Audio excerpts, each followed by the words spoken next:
Bueno, continuando con nuestro libro de El anhelo de vivir de Irving Stone, estamos en nuestro club de lectura, La vida de Vincent Van Gogh. Bueno, pues resulta que ya nuestro amigo ya se cortó la oreja, la oreja derecha y ya tiene 8 años pintando y aparentemente no ha vendido ningún cuadro todavía y ya lo van a internar y lo internaron en un sanatorio de salud mental. Vamos a ver cómo nos sigue su vida y vamos a iniciar lo que es el libro séptimo. Es Saint-Remy, pabellón de tercera clase. La sala en la cual los internados dormían se asemejaba a una sala de espera de algún pueblo de difuntos vivientes. Los lunáticos siempre llevaban puestos sus sombreros y sus abrigos y empuñaban sus bastones como si estuviesen listos para emprender algún viaje. La hermana de Chanel condujo a Vincent por la larga habitación y le indicó una cama vacía. Usted dormirá aquí, señor. A la noche puede correr las cortinas para estar más cómodo. El doctor Peirón desea verlo en su oficina cuando se haya instalado. Y partió con su delantal y cofia almidonadas sin hacer el menor ruido. Los 11 hombres que se hallaban sentados en torno de la estufa apagada ni siquiera parecieron notar la llegada de Vincent. Este dejó su valija sobre la cama y miró a su alrededor. A ambos lados de la sala se alineaban las camas, ligeramente inclinadas hacia los pies y separadas con unas cortinitas color crema que se corrían de noche. En el techo se veían las gruesas vigas de madera y los muros estaban pintados a la cal. En el centro encontrábase la estufa encima de la cual pendía la única lámpara de la habitación. Vincent se preguntaba por qué aquellos hombres estaban tan tranquilos, ni siquiera hablaban entre sí. Apoyados contra sus bastones, miraban a la estufa sin preocuparse de lo que los rodeaba. A la cabecera de la cama había un estante, pero Vincent prefirió dejar sus cosas en su valija que ubicó debajo del lecho. En el estante puso su pipa, su tabaco y un libro. Una vez que hubo hecho estos someros preparativos, salió al jardín, que estaba desierto. Se dirigió hacia la izquierda, donde se hallaba la casa particular del doctor Peirón y su familia. El doctor Peirón había sido un médico de marina en Marsella y luego oculista, hasta que finalmente un serio ataque de gota le obligó a buscar un puesto en una casa de salud. Antes cuidaba la salud del cuerpo, le dijo a Vincent, y ahora me dedico a cuidar la del alma. Es siempre el mismo oficio. Usted, que tiene experiencia sobre enfermedades nerviosas, ¿puede explicarme por qué me corté la oreja, doctor?, inquirió Vincent.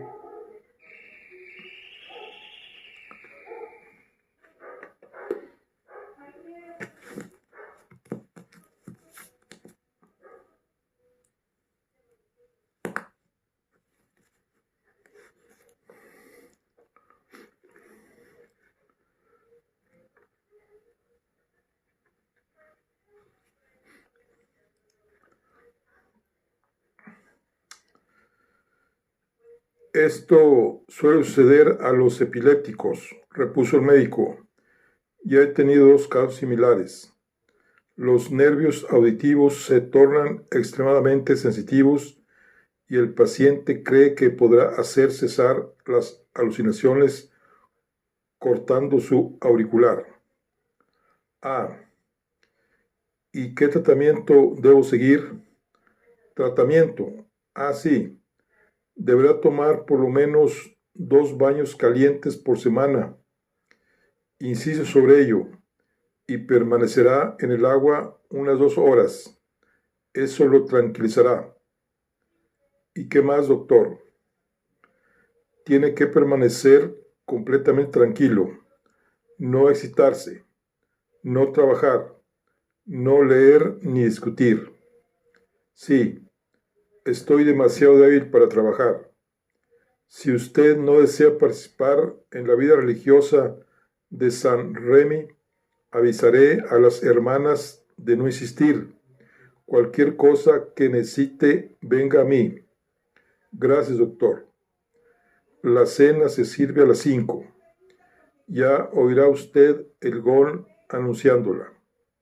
Trate de acomodarse cuanto antes a la vida del hospital. Así se repondrá más pronto.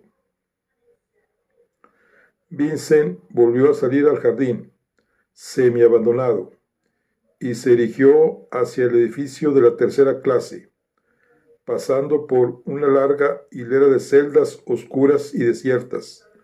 Se sentó sobre su cama y permaneció mirando a sus compañeros que aún se hallaban en torno de la estufa siempre silenciosa. Después de un tiempo oyóse ruido en la habitación adjunta y los 11 hombres se pusieron de pie dirigiéndose atropelladamente hacia ella. Vincent lo siguió. La pieza en la cual comían tenía piso de tierra y carecía de ventana. En el centro había una rústica mesa de madera con bancos alrededor. Las hermanas servían la comida, que resultó bastante desabrida. Primero sirvieron una sopa con pan negro, luego un plato de porotos, garbanzos y lentejas. Sus compañeros comían desaforadamente, limpiando sus platos con la miga del pan negro. Cuando terminó la comida, los hombres regresaron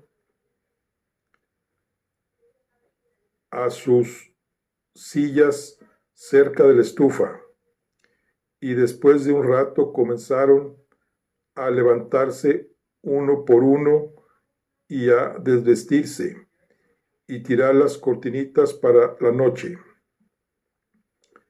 Vincent no los había oído aún pronunciar una sola palabra.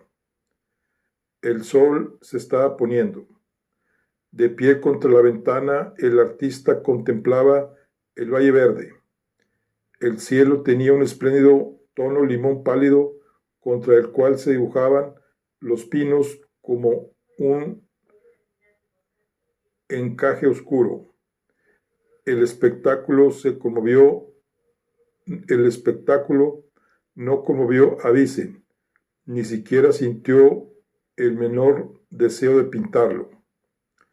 Permaneció ahí hasta que llegó la oscuridad. Nadie vino a encender la lámpara. Vincent se desvistió y se metió en la cama. Permaneció largo tiempo con los ojos abiertos. Había traído consigo el libro de Delcroix.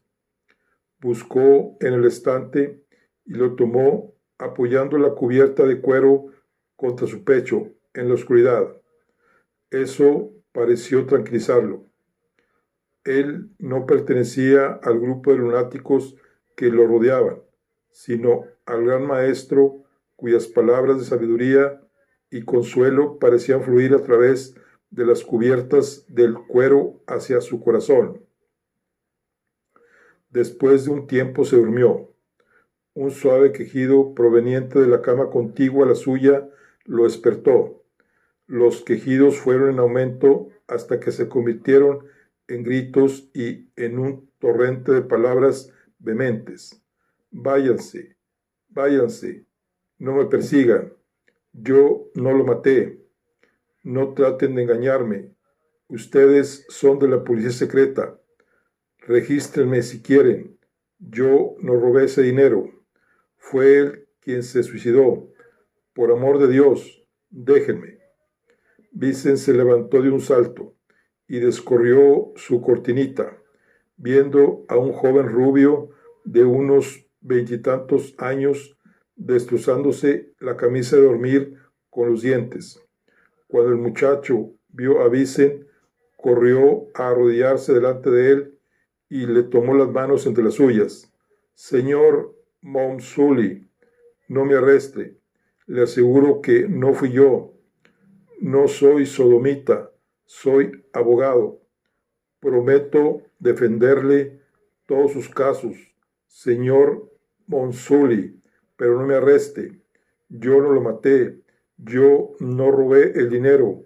Mire, no lo tengo. Mientras hablaba, se desgarraba la ropa, ansioso de mostrar que no tenía el dinero encima. Vincent no sabía qué hacer. Todos los demás ocupantes del dormitorio parecían dormir profundamente. Finalmente decidió despertar a uno de ellos y descorrió una de las cortinitas, sacudiendo de un brazo al hombre que se hallaba en la cama. Este abrió sus ojos y lo miró con expresión estúpida. Levántese, ayúdeme a calmarlo, dijo Vincent. Temo que se lastime. El hombre en la cama comenzó a babear mientras emitía sonidos inarticulados. Pronto, insistió Vincent, yo solo no puedo tranquilizarlo.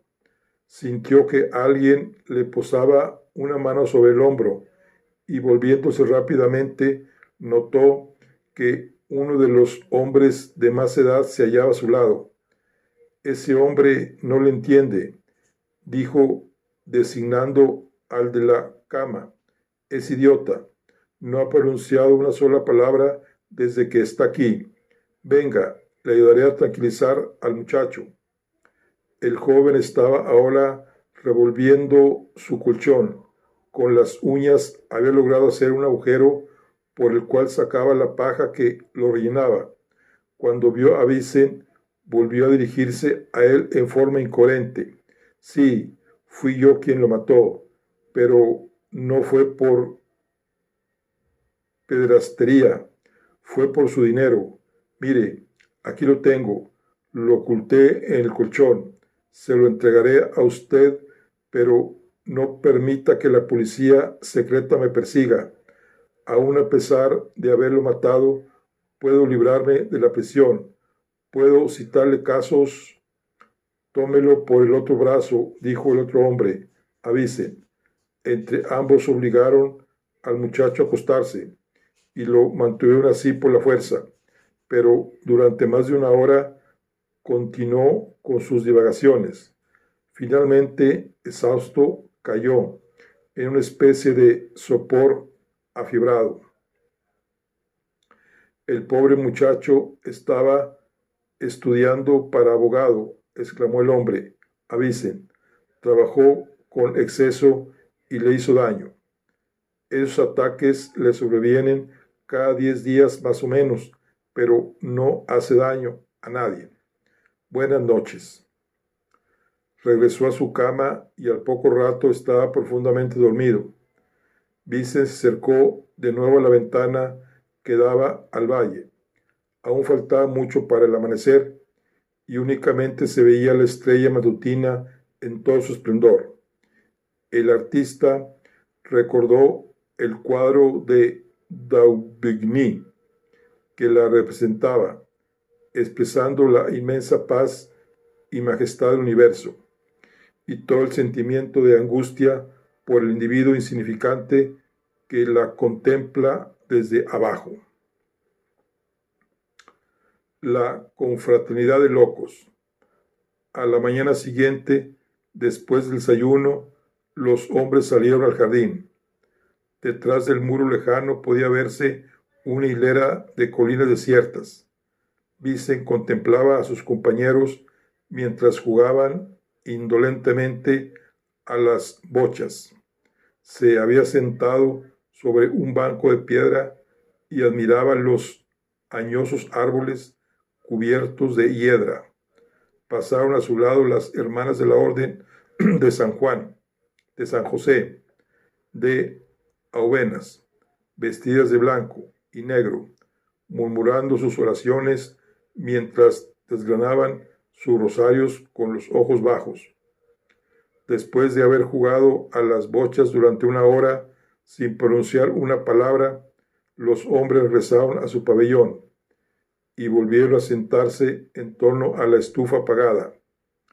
Tan completa inactividad extrañaba sobremanera a Vicen, que no lograba comprender cómo no se entretenían aunque fuese leyendo un periódico atrasado. No pudiendo soportar más tiempo esa inacción, regresó al jardín, comenzando a pasearse. Hasta el sol de San Paul parecía moribundo. Las construcciones del antiguo monasterio formaban un cuadrilátero. Hacia el norte se hallaba el pabellón de tercera clase. Hacia el este, la casa habitación del doctor Peirón, la capilla y un claustro del siglo X. Hacia el sur estaban los pabellones de primera y segunda clase, y hacia el oeste el de los dementes peligrosos y un muro largo de 12 pies de alto que no podía escalarse. La única salida que existía era el portón de rejas siempre cerrado con llave y trancado. Vicen volvió hacia el banco de piedra cerca de un rosal silvestre y se sentó. Quiso tratar de coordinar sus ideas y comenzó a preguntarse el motivo por el cual él se hallaba en San Paul, pero se apoderó de él un horror y una congoja tan grande que le impidieron pensar.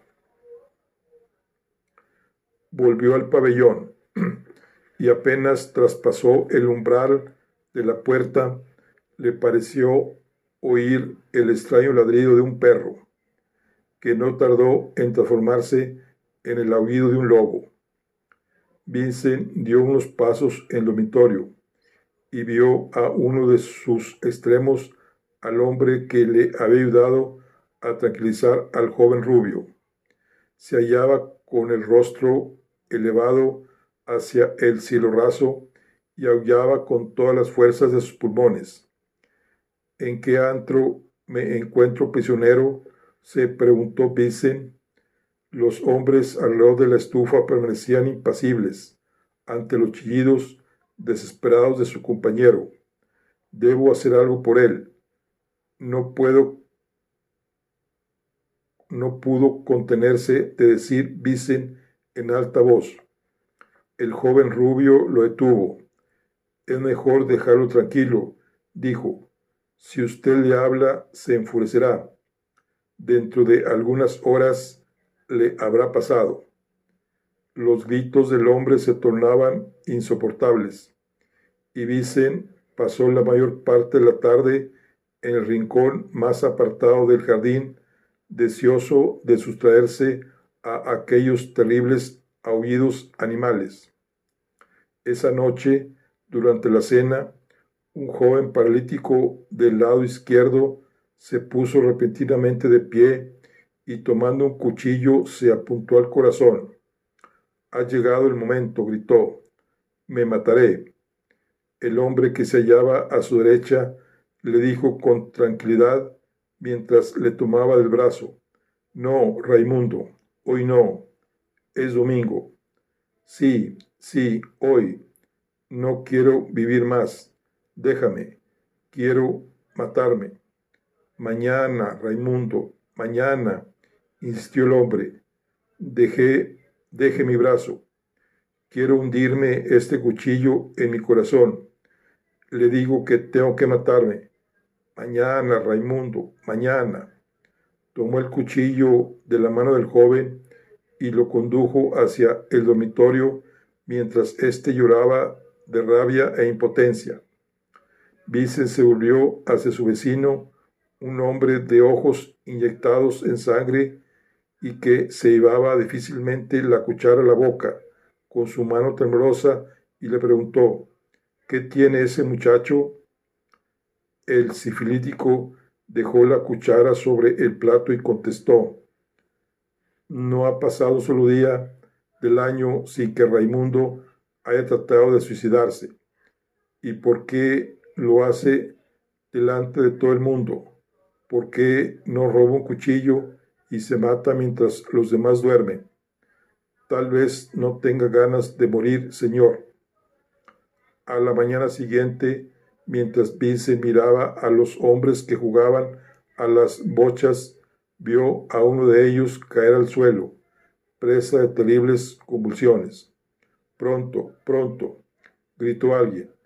Es su ataque epiléptico. 4 de sus compañeros se precipitaron para sujetarlo de brazos y piernas, mientras el joven rubio, sacando una cuchara de su bolsillo, se la introdujo entre los dientes. El enfermo parecía tener la fuerza de 10 hombres juntos. Sus ojos casi le salían de las órbitas y comenzó a espumar por la boca. ¿Para qué le pone esa cuchara en la boca?, preguntó Vincent mientras le sostenía la cabeza. Para que no se muerda la lengua. Después de una media hora, el hombre terminó por perder el conocimiento, y entre Vincent y otros 2 hombres lo llevaron a su cama. Al cabo de 15 días, Vincent ya conocía el caso de cada uno de sus 11 compañeros. El maniático que se desgarraba la ropa y rompía todo lo que encontraba a mano, el hombre que aullaba como un animal, los 2 sifilíticos, el suicida monomaníaco, el paralítico que sufría de ataques de furia y exaltación, el epiléptico, el que padecía de la manía de la persecución, el joven rubio que se imaginaba ser perseguido por la policía. No pasaba un solo día sin que alguno de ellos sufriese un ataque. No pasaba un solo día sin que Vincent tuviese que ayudar a calmar a algún demente momentáneo. Los pacientes de la tercera clase tenían que atenderse mutuamente. Peirón los visitaba una vez por semana solamente, y los guardianes se ocupaban solo de los de primera y segunda clase. Los hombres se ayudaban unos a otros con toda paciencia. Cada cual sabía que su turno llegaría tarde o temprano y que necesitaría de la ayuda de sus compañeros. Era una verdadera confraternidad de locos. Vincent estaba contento de haber venido. Al conocer la verdad acerca de la vida de los dementes, perdió poco a poco el temor que le inspiraba la locura. Paulatinamente llegó a considerarla como una enfermedad cualquiera, y a las 3 semanas de estar ahí consideraba que sus compañeros no eran más aterradores que si hubiesen padecido de tisis o de cáncer. A menudo se entretenía en hablar con el idiota. Este solo le contestaba con sonidos inarticulados, pero Vincent suponía que aquel hombre lo entendía y que le agradaba que le hablaran. Las hermanas nunca se dirigían a los enfermos, al menos que fuesen estrictamente necesario, y las únicas palabras que Vincent cruzaba con una persona cuerda era durante la visita de 5 minutos que efectuaba semanalmente al doctor Peirón. Dígame, doctor, preguntó un día, ¿por qué esos hombres nunca hablan entre sí? Algunos parecen ser bastante inteligentes cuando están bien. No pueden hablar, Vincent, pues en cuanto comienzan a hacerlo, empiezan a discutir, se agitan y se enferman. Es por eso que han aprendido a vivir sin pronunciar una sola palabra. Pero Es casi como si estuviesen muertos, arguyó Vicen. El médico se encogió de hombros. Eso, mi querido Vicen, es cuestión de opinión. Pero entonces, ¿por qué no leen al menos? Creo que, creo que algunos buenos libros les haría trabajar el cerebro y no tardarían en sufrir su ataque. No, amigo mío, deben vivir en un mundo cerrado, pero no es necesario compadecerlos. ¿No recuerda lo que decía Dryden? Con seguridad hay un placer en ser loco, placer que únicamente conocen los locos. Transcurrió un mes. Ni una sola vez Vicen sintió deseos de encontrarse en otro lugar y sabía que lo mismo acontecía con sus compañeros. Estos continuaban vegetando en su ociosidad, pensando únicamente en sus 3 comidas diarias. Vicen trataba de conservar su espíritu para cuando le volvieran las ganas de pintar y a fin de no dejarse vencer por el abandono. Rehusaba alimentarse con otra cosa que no fuese un poco de sopa y de pan negro. Theo le envió un volumen con las obras de Shakespeare y leyó Ricardo II, Enrique IV y Enrique V, dirigiendo sus pensamientos hacia otros tiempos y otros lugares. Luchó valientemente para no dejarse embragar por el desasosiego. Theo ya se había casado y él y su esposa Joana le escribían a menudo. La salud de Theo no era muy buena y Vicen se preocupaba más por su hermano que por sí mismo. Le escribía a Joana rogándole que preparara para su hermano la sana comida holandesa que tanto necesitaba después de 10 años de comidas de restaurantes. Vicen sabía que su trabajo lo distraería mejor que cualquier otra cosa y que si podía volver a pintar sería para él el mejor remedio. Sus compañeros no tenían nada para salvarse de la muerte lenta, pero él tenía su pintura y estaba convencido que ella lo sacaría del asilo y lo volvería a transformar en un hombre sano y feliz. Al finalizar la 6ª semana, el doctor Peirón cedió a Vicen un pequeño cuarto para que le sirviera de estudio. Estaba tapizado con un papel gris verdoso y tenía cortinas verdes con dibujos de rosas pálidas. Las cortinas y un antiguo sillón habían pertenecido a un enfermo pudiente que había fallecido. En la ventana veíase gruesas barras de hierro. Vicen no tardó en pintar el paisaje que se divisaba desde la ventana. A la noche regresó al pabellón alborozado. Su poder creador no lo había abandonado. Se había vuelto a encontrar de nuevo cara a cara con la naturaleza. El asilo de dementes no lo mataría. Estaba en camino de curarse y en pocos meses podría salir y volver libremente a París y a sus antiguos amigos. La vida comenzaba de nuevo para él. Escribió a Theo una carta larga y tumultuosa pidiéndole pintura, telas, pinceles y algunos libros. A la mañana siguiente, el sol apareció radiante y caliente.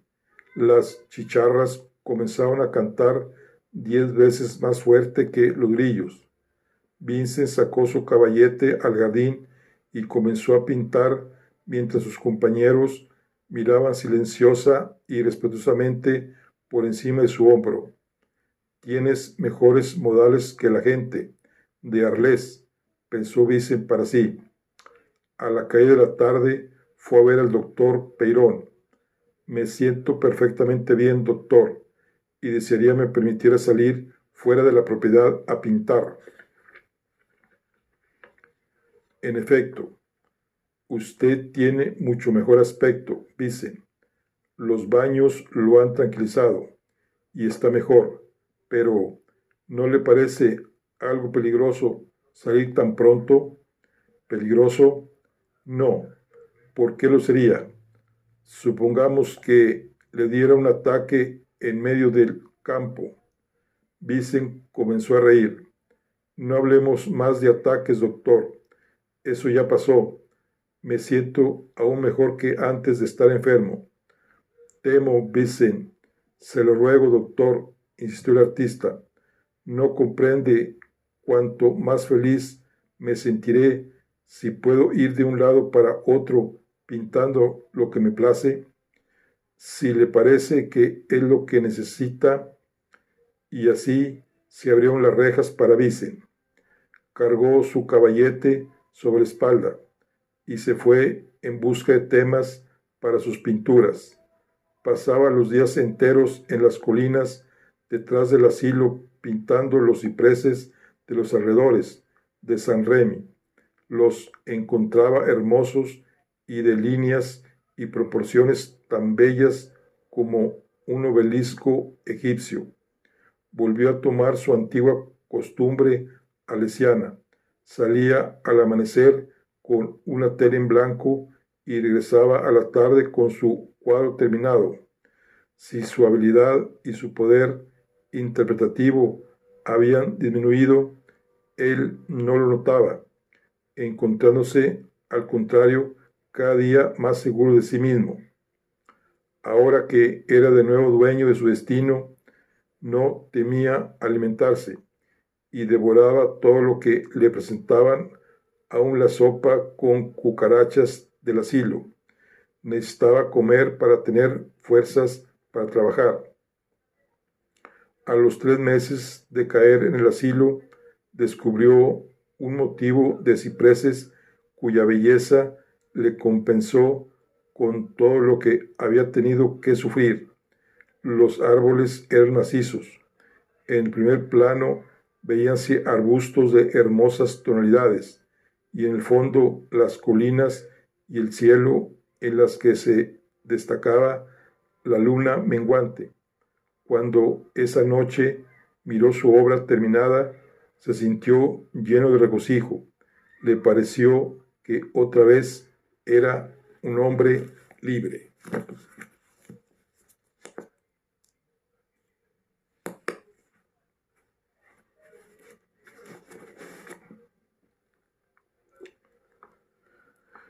Theo le envió algún dinero suplementario y Vincent pidió permiso para ir a Arles a buscar sus cuadros.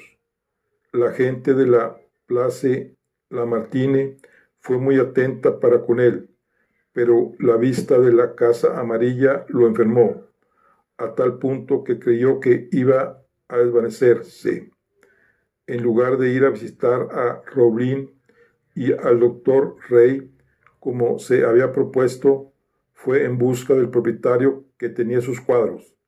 Vincent no regresó al asilo esa noche como lo había prometido, y al día siguiente lo encontraron desvanecido en una zanja entre Tarrascón y San Remi. Una olla vieja es siempre una olla vieja. Durante 3 semanas la fiebre oscureció su cerebro. Los hombres del pabellón, que había compadecido tanto a causa de sus ataques repetidos, fueron muy pacientes con él. Cuando recobró suficientemente sus facultades como para comprender lo que había sucedido, no cesaba de repetirse: es abominable, es abominable. Al final de la 3ª semana, cuando comenzaba a caminar por el gran dormitorio, las hermanas trajeron un nuevo paciente. El hombre se dejó poner en cama con toda docilidad, pero en cuanto las hermanas partieron, fue acometido de un violento ataque de ira. Desgarró toda su ropa, al mismo tiempo que pegaba alaridos espantosos. Destrozó su cama, el estante y pateó su valija hasta convertirla en un montón informe. Los compañeros nunca tocaban a un recién llegado y finalmente tuvieron que venir 2 guardias que se llevaron al demente encerrándolo en una celda del pasillo. Ahí permaneció gritando salvajemente durante 2 mañanas consecutivas. Vincent lo oía día y noche, hasta que de pronto los gritos cesaron por completo. El hombre fue enterrado por los guardianes en el pequeño cementerio detrás de la capilla. Vincent sufrió un intenso ataque de depresión. Cuanto más recuperaba la salud, más su cerebro estaba en condiciones de razonar fríamente y más le parecía absurdo seguir pintando, ya que le costaba tan caro y le reportaba tan poco, y sin embargo, si no trabajaba, no podía vivir. El doctor Peirón le hizo llevar comida y vino de su propia mesa, pero no le permitió acercarse a su estudio. Mientras estuvo convaleciente, no se preocupó, pero cuando se sintió más fuerte y se vio condenado a la inactividad de sus compañeros, se rebeló. Doctor Peirón, dijo al médico, necesito de mi trabajo para reponerme. Si usted me obliga a haranganear como esos locos, pronto me convertiré en uno de ellos. Lo sé, Vincent, repuso el doctor, pero su ataque ha sido provocado por el exceso de trabajo. Debe usted permanecer tranquilo. No fue el trabajo, doctor, fue mi visita a Arles. En cuanto vi la Place Lamartine y la Casa Amarilla, me enfermé. Si no vuelvo ahí, nunca más sufriré otro ataque. Le ruego que me deje ir a mi estudio. No deseo tomar semejante responsabilidad, dice. Escribiré a su hermano, y si él lo consiente, le dejaré trabajar a usted. La contestación de Theo no se hizo esperar. Rogaba al médico que permitiera pintar a Vincent. Theo iba a ser padre en breve, y la noticia llenó de felicidad a su hermano, quien le escribió una sentida carta.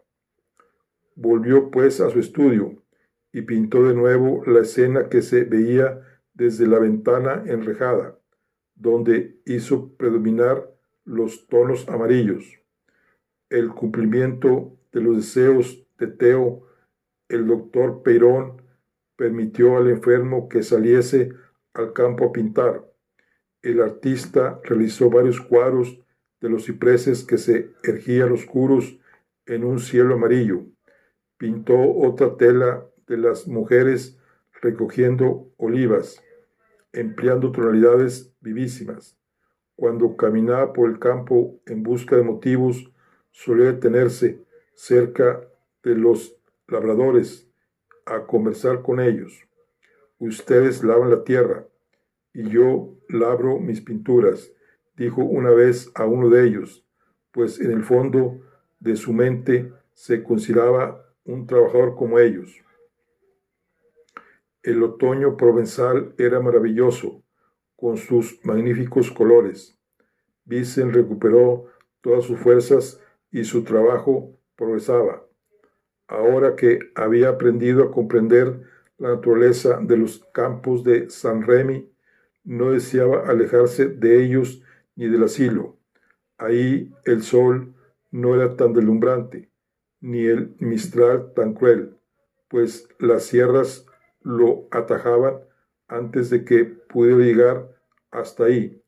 Durante los primeros meses que estuvo en el asilo, rogaba sin cesar de que pudiera transcurrir el año sin perder la razón en aquel lugar. Pero ahora, interesado por su trabajo, ni se acordaba si se hallaba en un hotel o un hospital, y a pesar de que se sentía perfectamente bien de salud, le parecía tonto cambiar de lugar, puesto que tendría que perder por lo menos otros 6 meses para adaptarse a cualquier nuevo ambiente. Las cartas de París lo llenaban de felicidad. La esposa de Theo preparaba ella misma la comida para su marido, quien recuperaba rápidamente la salud. Johanna soportaba su embarazo con toda facilidad y el joven matrimonio aguardaba con ansiedad la llegada del bebé. Semanalmente, Theo enviaba a su hermano un poco de tabaco, chocolate, pinturas, libros y un billete de 10 o 20 francos. El recuerdo del ataque producido por el viaje a Arles se desvaneció de la mente de Vincent. Estaba convencido que si no hubiese regresado a aquella ciudad, el ataque no se hubiera producido. Cuando sus estudios de los cipreses y de las huertas de olivos estuvieron secos, los envió a Theo, y éste le escribió que los iba a exhibir en el Salón de los Independientes, lo que causó cierto fastidio al artista, pues estaba seguro de que aún no había realizado su mejor trabajo. Se hallaba empeñado en mejorar su técnica.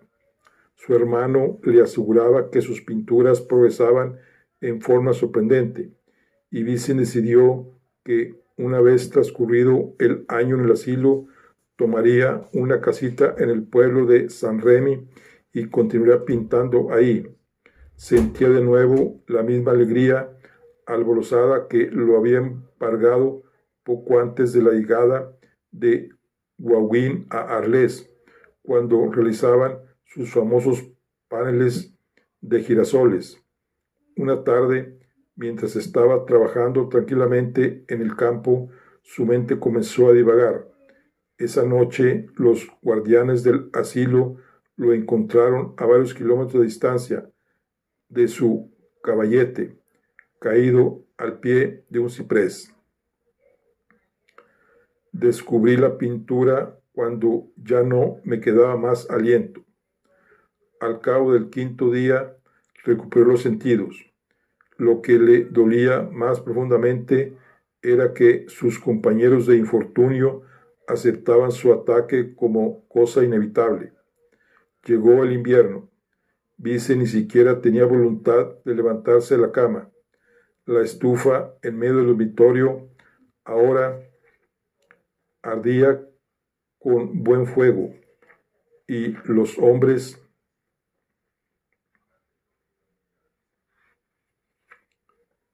seguían sentados silenciosamente a su alrededor desde la mañana a la noche. Vincent despierto yacía en su estrecho lecho. ¿Qué es lo que le había enseñado aquel cuadro de la playa de Scheveningen pintado por Mauve? Saber sufrir sin quejarse. Sí, saber sufrir sin quejarse, enfrentar el dolor sin repugnancia. Si se dejaba vencer por su dolor, por su desesperación, sucumbiría. Los días transcurrían monótonamente iguales. Su mente estaba hueca de ideas y de esperanzas. Oía a las hermanas comentar sus pinturas y preguntarse si pintaba porque estaba loco o si estaba loco porque pintaba. El idiota solía venir a sentarse a su lado durante horas enteras, y Vincent se sentía reconfortado por la amistad de aquel hombre y le conversaba como si le entendiera. Creen que mi trabajo me ha vuelto loco, dijo un día al pobre infeliz. En el fondo sé que es cierto que un pintor es un hombre demasiado absorto por lo que ven sus ojos y no suficientemente dueño de sí mismo para dirigir su vida. Pero ¿acaso eso le impide vivir en este mundo? Lo que finalmente le dio fuerzas para abandonar su cama fueron unas líneas de Delacroix.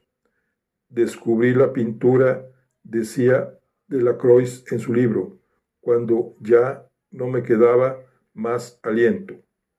Durante varias semanas ni siquiera sintió deseos de ir hasta el jardín. permanecía sentado cerca de la estufa leyendo los libros que Theo le enviaba desde París. Cuando algunos de sus compañeros sufrieron un ataque, ni siquiera levantaba la vista o se movía. Lo anormal se había convertido en normal para él. Hacía mucho que no había vivido entre personas sensatas y ya no consideraba a sus compañeros como irracionales. Lo siento, Vincent, le dijo el doctor Peirón, pero no puedo permitirle que salga de nuevo al campo. Tiene que permanecer usted dentro de los límites del asilo. ¿Me permitirá volver a trabajar en mi estudio? No se lo aconsejo. ¿Prefiere usted que termine por suicidarme, doctor? Si es así, trabaje en su estudio, pero solamente algunas horas por día. Ni siquiera la vista de su caballete y sus pinceles disipó el letargo de Vincent. Largas horas permanecía sentado en un sillón frente a la ventana mirando los campos de trigo. Algunos días más tarde, el doctor Peirón lo hizo llamar a su oficina a fin de que firmara el recibo de una carta certificada que acaba de llegar para él. Cuando abrió el sobre, encontró en él un cheque por 400 francos extendidos a su nombre. Era la suma mayor que jamás había poseído. Se preguntaba por qué Theo le había enviado ese dinero. Mi querido Vincent, decía la carta de su hermano, por fin he vendido uno de tus cuadros en 400 francos. Es el viñedo rojo que pintaste en Arles la última primavera. Lo compró Anna Bock, hermana de un pintor holandés. Te felicito, viejo. Pronto se venderán tus cuadros en toda Europa. Emplea ese dinero para volver a París si te lo permite el doctor Peirón. Hace poco he conocido a un hombre encantador, el doctor Gachet, que tiene su casa en Aubry-sur-Oise, a una hora de París. Desde el tiempo de Dauquini, todo pintor de categoría ha trabajado ahí. Dice que entiende tu caso perfectamente y que cuando quieras ir a Auvers te cuidará. Mañana volveré a escribirte, Theo. Vincent enseñó la carta de su hermano al doctor Peirón y a su esposa. El médico la leyó hasta el fin y felicitó al pintor por su buena fortuna. El artista feliz tomó su cheque y salió de la oficina, pero apenas había dado unos pasos, se percató que se había olvidado la carta. Dio media vuelta y se disponía a llamar de nuevo a la puerta cuando oyó pronunciar su nombre y se contuvo. ¿Y por qué cree que lo hizo?, preguntaba la señora de Peirón. Tal vez pensó que le haría bien a su hermano. Pero, ¿y si no puede disponer de tanto dinero?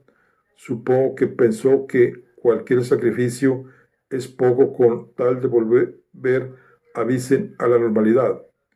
Entonces estás del todo convencido de que no es verdad. Pero, querida María, ¿cómo puede hacerlo? Dice que la persona que compró el cuadro es la hermana de un artista. ¿Cómo podría una persona con un poco de percepción? No queriendo oír más, Vicen se alejó. Esa noche, a la hora de la cena, recibió un telegrama de su hermano. Llámame al niño, llamamos al niño como tú, Joana y Vicen y Joana y Vicen siguen bien. La venta de su cuadro y las buenas noticias de Theo le hicieron un bien enorme. A la mañana siguiente se dirigió temprano a su estudio, comenzando a preparar sus pinceles y telas con entusiasmo. Empezó a pintar una copia del Buen Samaritano de Delacroix y El Sembrador y El Labrador de Millet. Estaba decidido a aceptar las desgracias de su vida con flema nórdica. Exactamente 15 días después de haber recibido el cheque de 400 francos, recibió un ejemplar del Mercurio de Francia, en el cual Theo había marcado un artículo con rojo en la página titulada Los aislados. Lo que caracteriza todo el trabajo de Vincent Van Gogh, leyó, es el exceso de fuerza y la violencia de su expresión, en su categórica afirmación del carácter esencial de las cosas, en su simplificación de la forma, en su deseo insolente de mirar al sol de frente, en la pasión de su dibujo y color, se distingue un temperamento poderoso, varonil, osado, casi brutal a veces y delicadamente ingenuo otras. Vincent Van Gogh pertenece a la sublime estirpe de Frans Hals. Su realismo va más allá de la verdad de aquellos grandes pequeños burgueses de Holanda, tan sanos de cuerpo y tan equilibrados de mente que fueron sus antepasados. Lo que resaltaba en sus cuadros es su estudio concienzudo del carácter, su continua